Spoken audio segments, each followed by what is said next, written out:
Voilà. Excusez-moi cet anglicisme, je voudrais parler un peu des ajustements du changement.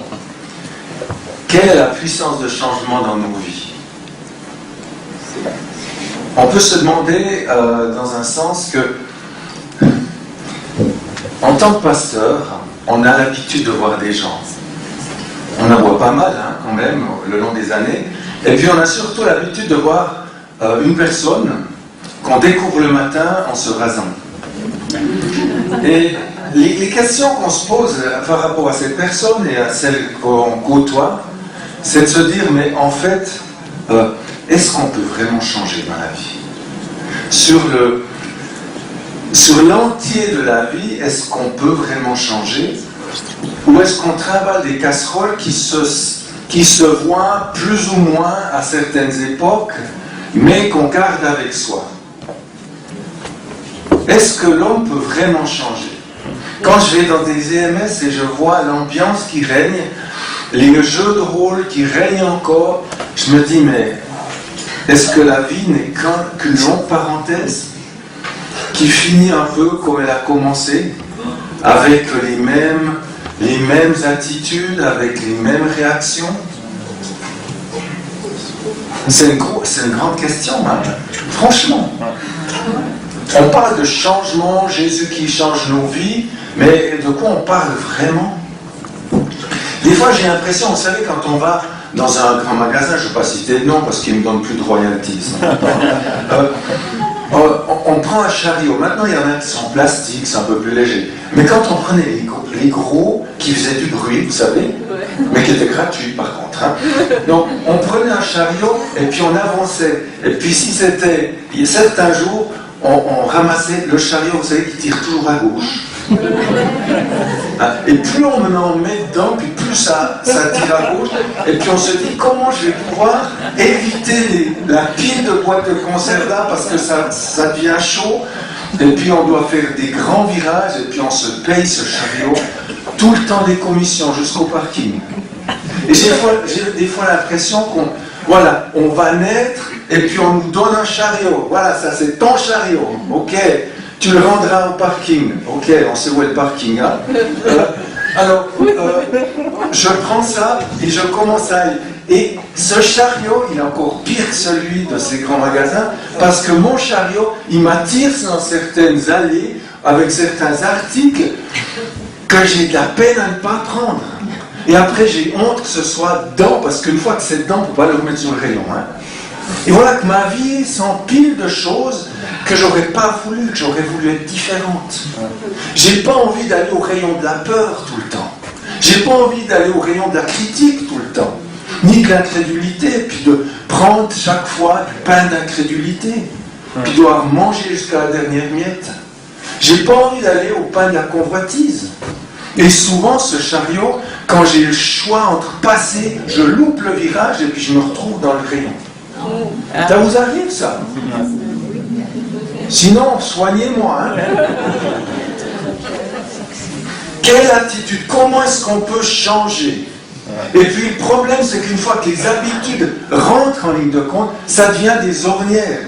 Et c'est plus un chariot, c'est un wagon sur des rails, ce truc-là. Parce que chaque fois qu'on a... Les habitudes nous jouent des tours, hein, comme disait l'autre. Et justement, comment est-ce qu'on peut changer? Et je crois que la bonne nouvelle, c'est qu'en Christ, on peut changer. Alléluia. Un Alléluia et...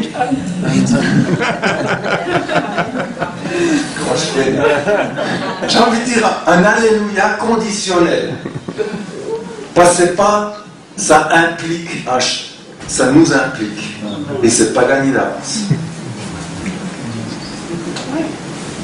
Le changement est coûteux. Le changement demande de l'implication. On ne peut pas dire Jésus me change. Ben, demande à ta femme. Ou à ton mari. Hein? Donc, et la bonne nouvelle, c'est que par Jésus-Christ, Dieu nous donne le pouvoir du changement. Le pouvoir. Pas le changement tout fait, mais le pouvoir, les ingrédients pour changer. J'aime bien, une fois, il y a quelqu'un qui dit, il arrive au ciel, et puis il va au guichet, il voit un ange là au guichet, et puis c'est mis bureau de réclamation. Alors il va, et puis il dit, écoutez, franchement, ouais, je reviens de la terre là, mais c'est vraiment pas bien là. Toutes ces guerres. Mais vous ne pourriez pas trouver des solutions, quoi, qu'il n'y ait pas de guerre. Vous voyez un peu ce que ça donne, le résultat de l'histoire, le fruit de l'histoire. Puis l'ange, il dit, ouais, je suis d'accord, mais le problème, c'est que nous, on ne vend pas les fruits, on vend les graines. Et c'est la même chose.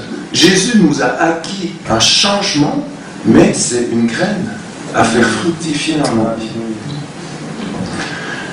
Alors on va essayer d'aller un peu plus loin, mais ce changement, ça passe par un changement d'attitude.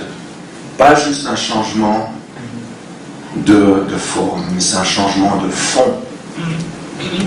Vous m'entendez bien? Oui. Jusqu'au bout? D'accord, merci. Tout commence par une ligne de départ.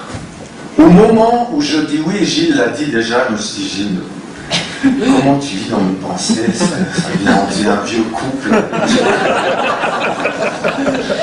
Hein? Tout commence par une ligne de départ. C'est le fait que je crois en Jésus-Christ. Je me donne à Jésus-Christ. Et cette ligne de départ, ça s'appelle la conversion, ça s'appelle le oui de la foi. Et c'est comme passer une ligne de départ. Une fois que vous avez mis le pied de l'autre côté de la ligne de départ, vous êtes en course. Peu importe la distance de la course. Et donc, à partir du moment où je dis oui à Christ, je rentre dans la course de la vie en Christ.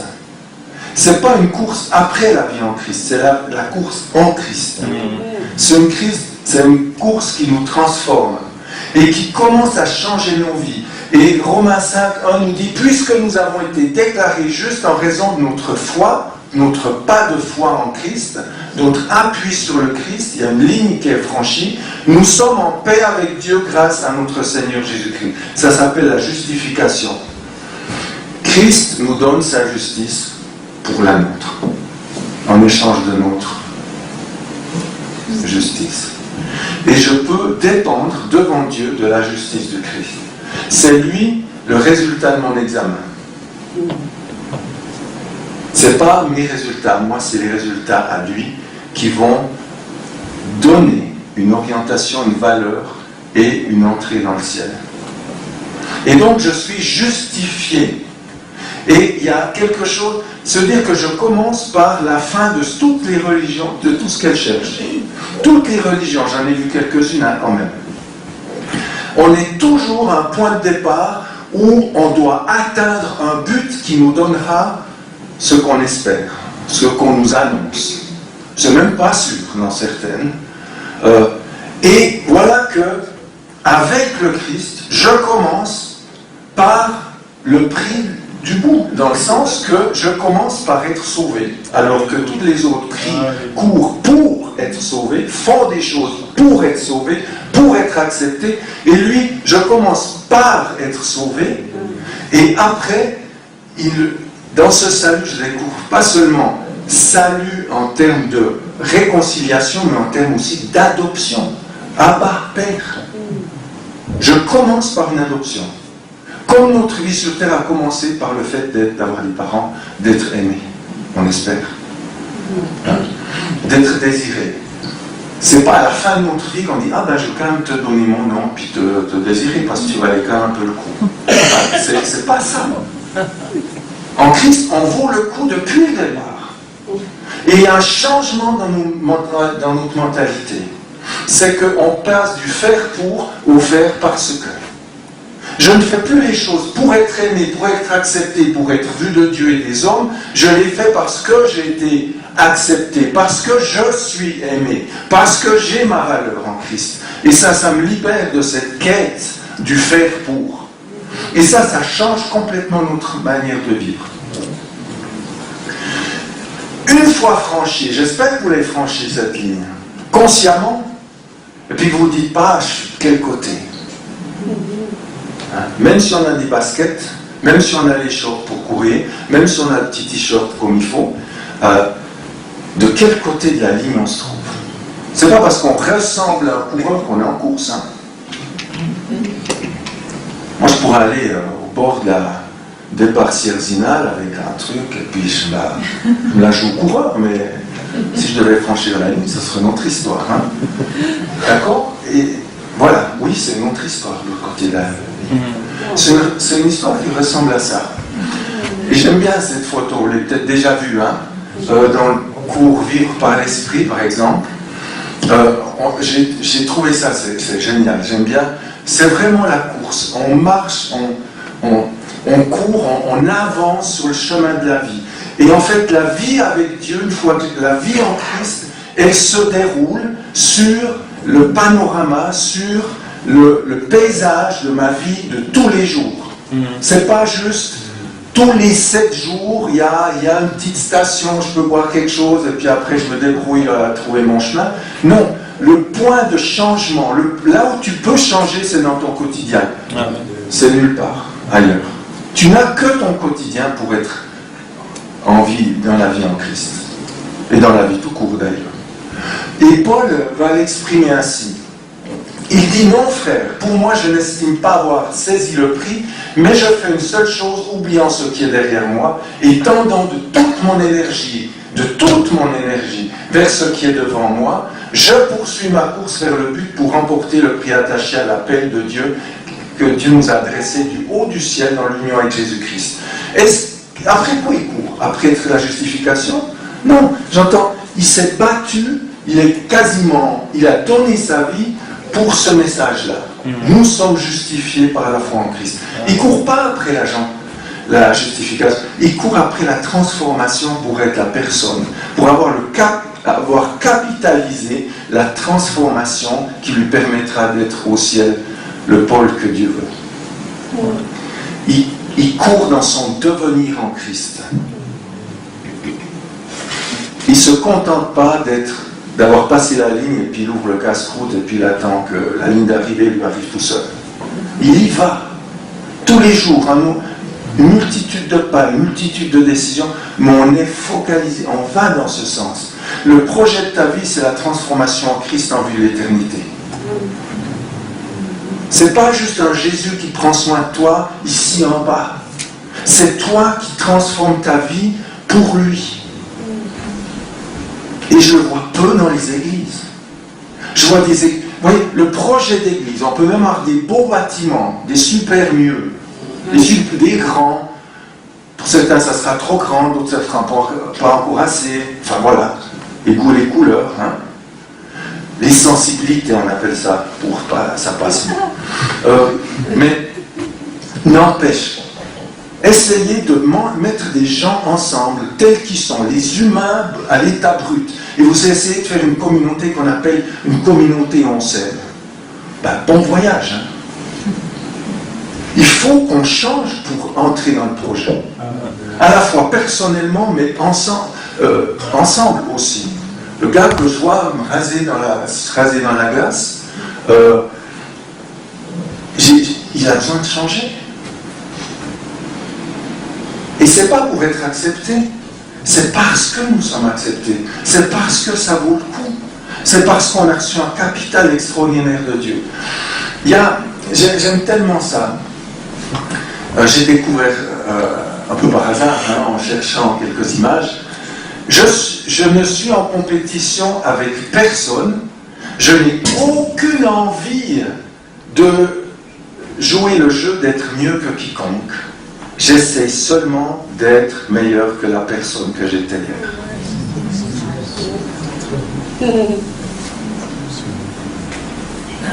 Et si on le vit ensemble, si on commençait à s'aider les uns les autres,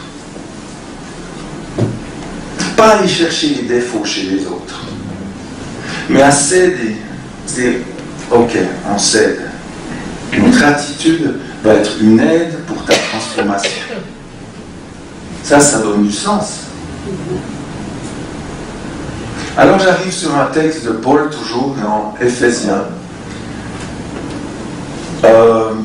qui est assez, oui, parlant, on dira. Voilà ce qu'il dit. Voici donc ce que je vous dis, ce que je vous déclare au nom du Seigneur. Donc c'est pas juste mon opinion, ça m'est passé par la tête, je vous le dis, au cas où. Au nom du Seigneur. Vous ne devez plus vivre comme les païens qui suivent leurs pensées vides de sens. Quand on dit païens, c'est pas juste ces affreux autres, c'est ce que nous étions, nous, avec eux. Ils ont en effet l'intelligence obscurcie et sont étrangers à la vie que Dieu donne à cause de l'ignorance qui est en eux et qui provient de l'endurcissement de leur corps et de leur cœur. Et combien de souffrances là derrière, combien de souffrances que Dieu voit et dont il a compassion. Ayant perdu tout sens moral, se sont livrés à la conduite pour se jeter avec frénésie dans toutes sortes de vices. Alors c'est pas toujours dans ces extrêmes-là, mais il y a toujours un peu de ça. Toujours un peu de ça, et puis il y a peut-être encore un peu de ça chez nous, en nous, quoi. Mais ça, vous savez ce que vous voyez dans le miroir. Et j'aime bien parce que il y a un mais. Et chaque fois que Dieu dit mais, c'est plutôt bien. Nous, on dit mais, on se dit oh non, qu'est-ce qui va suivre? Et quand Dieu dit mais, on se dit ah ben ça, on ne va pas en rester là, heureusement.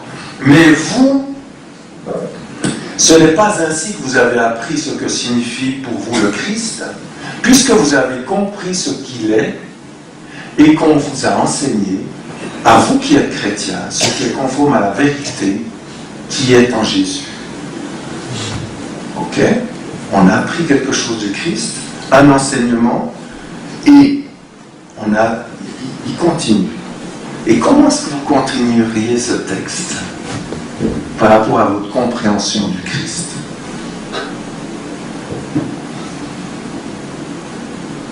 C'est pas une colle, c'est juste qu'est-ce qu'on pourrait dire?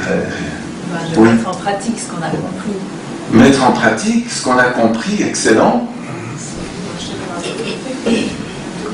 Essayer de marcher dans la vérité, excellent. On va retrouver la vérité, c'est vraiment central.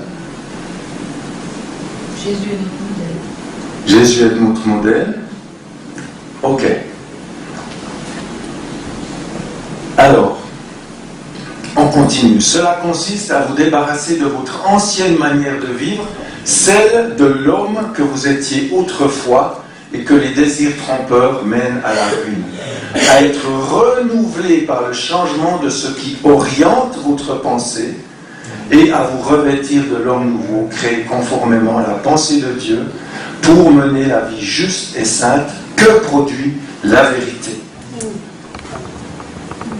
C'est le processus de transformation. C'est ça qu'on apprend en Christ. C'est comment changer, comment passer d'une vieille forme de vie à une nouvelle forme de vie. Et c'est quelque chose qu'on va s'appliquer, qu'on va appliquer à notre quotidien. Et être chrétien, c'est pas juste se considérer sauvé, ce qui est l'essentiel, mais c'est un essentiel qui contient une transformation. Éphésiens 4, 20 à 24. Si on met ce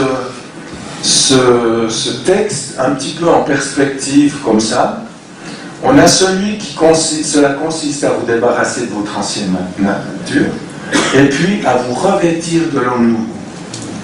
Okay? Et souvent, on tombe un peu entre deux, quoi.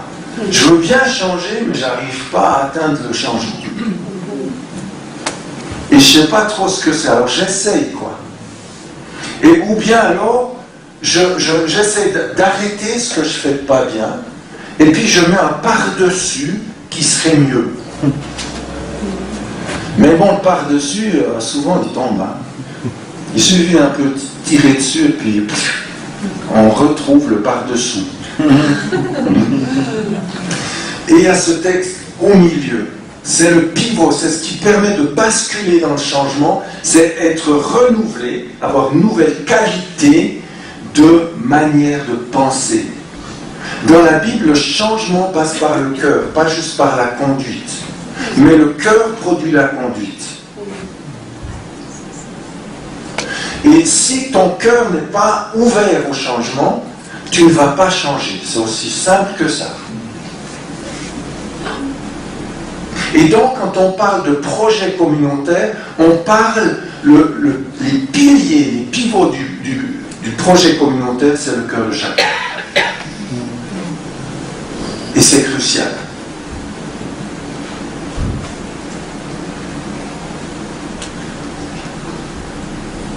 Donc, c'est pas juste de dire, au lieu de critiquer, dire des paroles gentilles, c'est plus agréable pour les autres. Mais c'est là un cœur qui bénit et qui dit produit et qui dit des paroles gentilles. Sinon, c'est de l'hypocrisie. Et c'est pas très beau, puis ça sent, puis ça produit l'esprit de religiosité. Et ça, c'est pur. On retrouve ces trois, j'allais dire quatre, on va trouver un quatrième là. Mais on trouve dans ce processus qu'on appelle les 4 R chez nous, et vous me direz c'est les 3 heures là. Non, des mots qui commencent par R, qui sont réellement contenus dans ce temps de changement qu'on appelle la repentance, ou le changement de mentalité. Et ça, c'est pas quelque chose juste pour le passage de la ligne de départ, ça fait partie de la marche, c'est la technique de la marche, où je laisse les choses derrière pour prendre les choses devant. C'est ce que Paul fait. J'oublie ce qu'il y a derrière, mais je ne l'oublie pas en termes d'excuses ou de déni, mais je l'oublie parce que je le règle par du nouveau.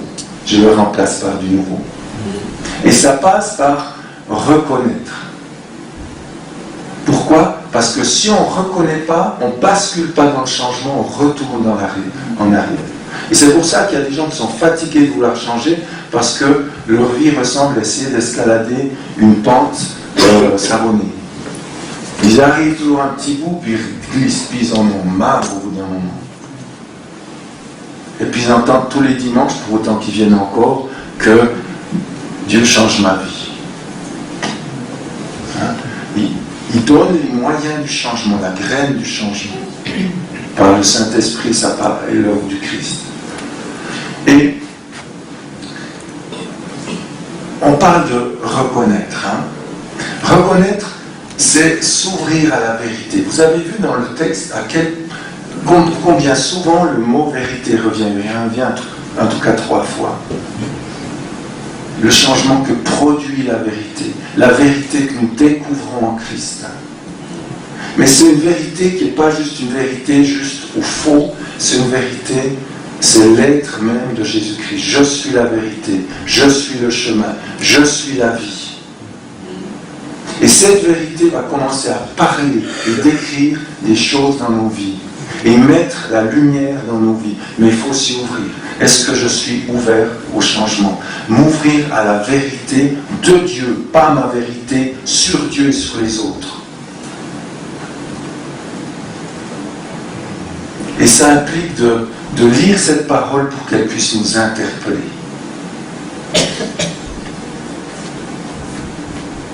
Ça implique d'écouter aussi nos proches, ceux qui nous veulent du bien, pas les proches, pas les amis un peu de Job, qui trouvent toujours des choses à redire sur nos vies parce que ça leur fait du bien à eux. On ne parle pas de ça, on parle de gens de confiance, des conseillers. Qu'est-ce que tu vois dans ma vie ? Qu'est-ce que me disent ceux qui sont autour de moi par rapport à mon attitude ? Qu'est-ce que le Saint-Esprit me dit ? Et je m'ouvre à la vérité. Je reconnais la vérité. Et ça, je peux pas dire non, c'est pour l'autre, c'est de sa faute. Non, c'est entrer dans son rôle de changement. Je ne peux rien faire pour changer l'autre, sinon l'aimer et prier, mais je peux faire les choses par rapport à mon propre changement. Ça implique donc d'écouter les autres. Et le verset 25, qui suit le texte qu'on a lu, c'est pourquoi renoncez au mensonge et que chacun de vous parle selon la vérité à son prochain. Et la vérité, c'est aussi lié à l'amour de l'autre. Celui qui a dit « je suis la vérité », c'est celui qui donne sa vie pour aimer les autres.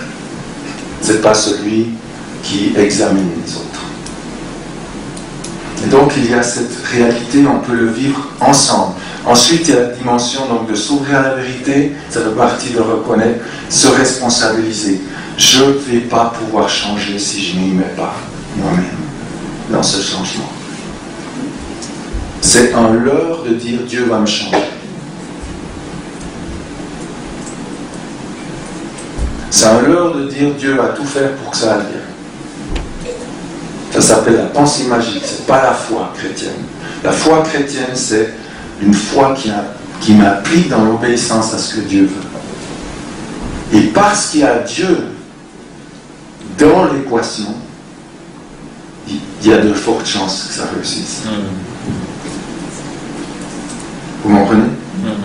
Donc, je deviens adulte, je me responsabilise, je prends ma responsabilité, et avec la responsabilité, j'ai autorité aussi. Parce que une responsabilité sans autorité, c'est un piège terrible.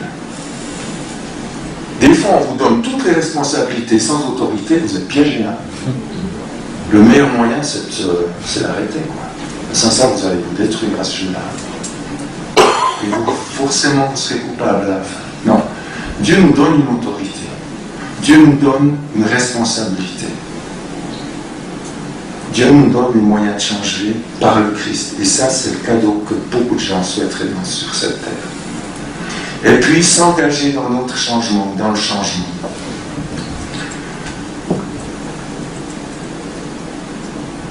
Et ça implique aussi la persévérance. Et là, de cultiver ça jusqu'à ce que ça prenne racine. On va prendre un exemple dans une minute ou deux. Et ça se vit dans cette attitude-là, dans cette écoute-là, face à soi, avec Dieu, face à des choses qui nous ont pourri la vie, ce chariot qui nous a poussé toujours, soit dans la critique, soit dans la justification, soit dans la peur, soit dans l'accusation, soit dans l'impureté, ou je ne sais quoi encore. Et j'appelle un chat un chat. Je commence à dire, voilà, ça c'est faux. Selon ta parole, c'est faux. Je ne veux pas juste te demander pardon, je veux changer. Et je reconnais que j'ai tellement besoin du salut du Christ pour détrôner ça dans ma vie. Mais je veux le faire. Et puis, c'est aussi quelque chose qu'on peut vivre en communauté. On peut prendre, en faisant alliance, on fait alliance avec la vie que Christ veut nous donner, aussi au niveau de nos relations de corps du Christ. Et donc, on peut prendre position. Ici, on ne veut plus de critique par derrière. On veut être différent du monde. On n'est pas différent du monde juste parce qu'on passe le seuil d'une église. Ça se saurait. On est différent parce que nous passons le seuil du changement en Christ. Et ça, c'est chacun qui le fait, mais on peut le faire ensemble, ça devient puissant. Ceux qui parlent au monde, ce n'est pas des gens parfaits. Les gens parfaits, c'est les petits saints depuis le début. Le blond dans les sketchs de Gad Elmaleh, celui qui réussit tout du premier coup. Les gens, ils sont jaloux, puis ça les énerve. Ce qu'ils veulent voir, c'est des gens comme eux qui deviennent différents. Puis la bonne nouvelle, c'est qu'on est comme eux à la base. Des fois même un peu moins bien. J'ai trouvé cette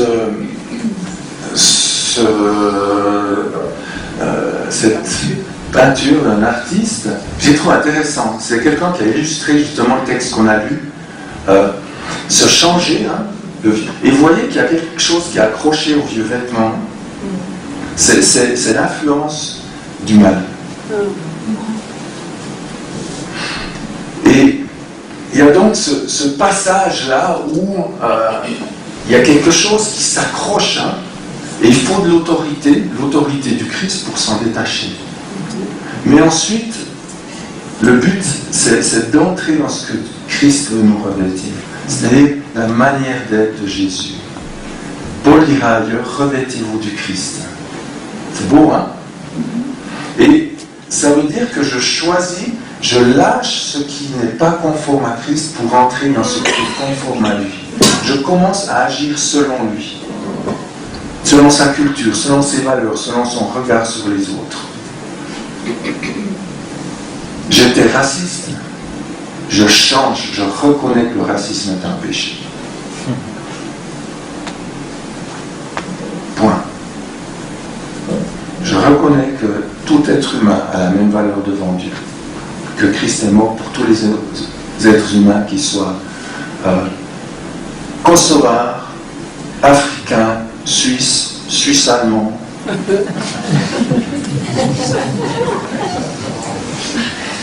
valaisans, vaudois, pour tous. Et sur cette base-là, je dis, mon attitude de cœur est fausse. Pourquoi je pense comme ça? Pourquoi je critique? Pourquoi je mets une différence? Pourquoi je mets une barrière? Pourquoi j'ai toujours ces pensées qu'il faut que je mette un par-dessus pour pas que ça se voie trop? Non, je refuse ça. Je dépose ça à la croix. Parce que c'est à la croix que ça change. Hein? Et je dépose et j'entre dans la bénédiction des nations. Et en le pratiquant, mon cœur commence à être transformé. Et ce que j'étais n'est plus. Les choses anciennes sont passées. Alors, aujourd'hui, si je vous demande comme ça, en passant, c'est quoi votre manteau que vous auriez besoin de changer? Moi, je vous dis pas de répondre, hein, mais vous pensez à quelque chose? Qui c'est qui pense à un truc? Vous êtes pris en flagrant délit d'humanité, les amis. Et peut-être d'autres ont besoin de se confesser pour le mensonge qui règne encore. Non, je dis pas ça. J'aurais dû lever la main. Alors, on va peut-être faire un exercice parce que dans ça, on trouve ces 4 R dans le sens qu'il y a aussi la dimension de la résistance, ce que Gilles aime appeler les réalités spirituelles. Alors, on va prendre un verset d'application que Paul écrit juste un tout petit peu plus bas du texte où il nous donne le principe du changement de Christ. Qu'il ne sorte de votre bouche aucune parole mauvaise, mais s'il y a lieu, quelques bonnes paroles qui servent à l'édification et communiquent une grâce à ceux qui l'entendent. Ça, je crois que c'est assez large. Hein. Je me suis dit, je vais en choisir un qui c'est pas totalement étranger. Dans toutes les cultures, vous vous donnez ça. On est presque sûr de gagner. Et puis on pourrait, je voudrais juste prier pour modéliser une démarche qu'on pourrait vivre et que vous pourrez vivre de votre côté et que vous pouvez appliquer à d'autres domaines. Hein? On voit très bien qu'il y a parole mauvaise, c'est fini. Hein? On ne fait pas juste se taire, on remplace une parole mauvaise par une bénédiction. Et pour ça, il faut que ça passe par le cœur et que ça remonte dans la bouche. Alors je voudrais prier, puis on termine comme ça. Seigneur Jésus, nous bénissons ton nom. Et ensemble, on veut reconnaître que bien souvent, nos lèvres ne sont pas porteuses de bénédiction. Nos lèvres sont porteuses de critiques, de rabaissement,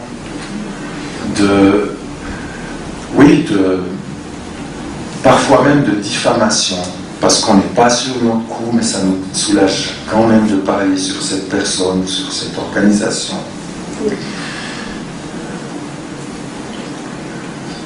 On prie, Seigneur, on veut reconnaître et renoncer à ces paroles qui font du mal.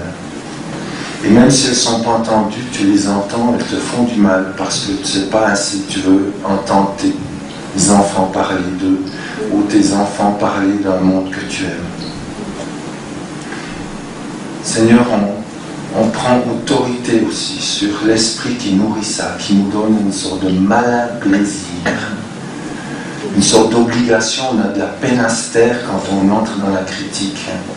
Ces espèces quand on se sent poussé à le faire, On prend autorité contre l'esprit de médisance au nom de Jésus-Christ et nous déclarons qu'il n'a pas de place au milieu de nous, ni dans notre vie privée, ni dans notre vie communautaire, ni dans notre vie professionnelle. On veut arrêter de nourrir la jalousie dans nos vies parce que c'est souvent la jalousie qui produit ça. Et on veut bénir. On veut remplacer ça par la bénédiction. Que notre cœur puisse se réjouir des réussites, de l'existence de l'autre. Et nous voulons recevoir maintenant un langage nouveau, un cœur nouveau donné par le Saint-Esprit. Et nous te bénissons, Seigneur. Gloire à toi, Seigneur. Et on s'engage à pratiquer ça et à revenir à cette prière aussi souvent qu'il faudra pour tous que la vieille nature lâche pour entrer dans celle que Christ nous dit, de nous revêtir. Gloire à toi, Jésus. Amen. C'est tellement extraordinaire de pouvoir prêcher un message comme ça, je trouve. Alors, je suis vraiment privilégié, et nous sommes privilégiés de savoir ces choses, d'apprendre à connaître le Christ, puissance de changement et de salut dans nos vies. Amen.